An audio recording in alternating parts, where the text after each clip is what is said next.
Hey, I'm Brian from IFA 2019, and these are the Nokia 6.2 and 7.2, two new mid-range phones from Nokia. If you were asking yourself if there are really two phones here and not just one, I would forgive you, because the phones look extremely similar. The only difference is that the Nokia 7.2 has a matte glass back and also comes in different colors than the 6.2, which has a glossy back. Apart from this, they basically look exactly the same. They share the same metal frame and circular camera on the back, as well as the fingerprint sensor below it.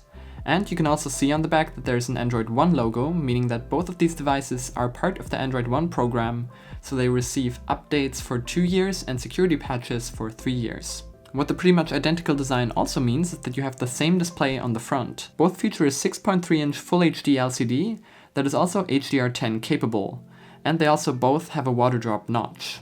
The displays are also supposed to get really bright, which is important for HDR. The real differences with both phones are under the hood. In the Nokia 6.2 you get a Qualcomm Snapdragon 636, whereas you get a Qualcomm Snapdragon 660 in the 7.2. The 6.2 also only has 3GB of RAM and 32GB of storage, or 4GB of RAM and 64GB of storage. The Nokia 7.2 only comes in the latter option, and additionally in an option with 6GB of RAM and 128GB of storage.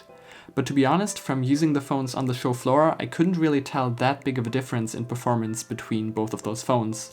But of course, that is something that you would have to see over long term.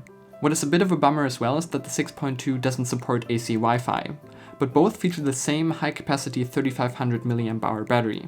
They also both come with USB Type-C and a headphone jack. The 7.2 also features a much more capable camera package than the 6.2. That one comes with a 16-megapixel main camera, 8-megapixel wide angle and 5-megapixel depth sensor to the back, as well as an 8-megapixel camera in the notch on the front. The 7.2 on the other hand has a 48-megapixel main sensor, again the same we've seen on the Motorola Zoom and also phones like the OnePlus 7 Pro, as well as that same 8-megapixel wide angle camera and 5-megapixel depth sensor.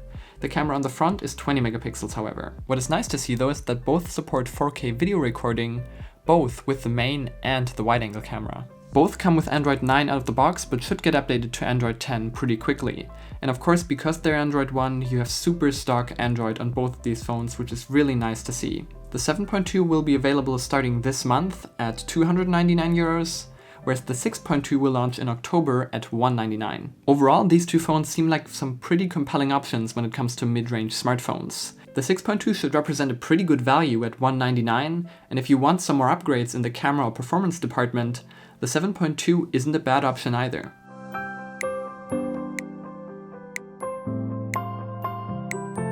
Make sure to subscribe to the channel for more content from IFA 2019. Apart from that, you know which buttons to press, and don't forget to press that follow button on Twitter. I'm Brian, thanks for watching, and I'll see you in the next one.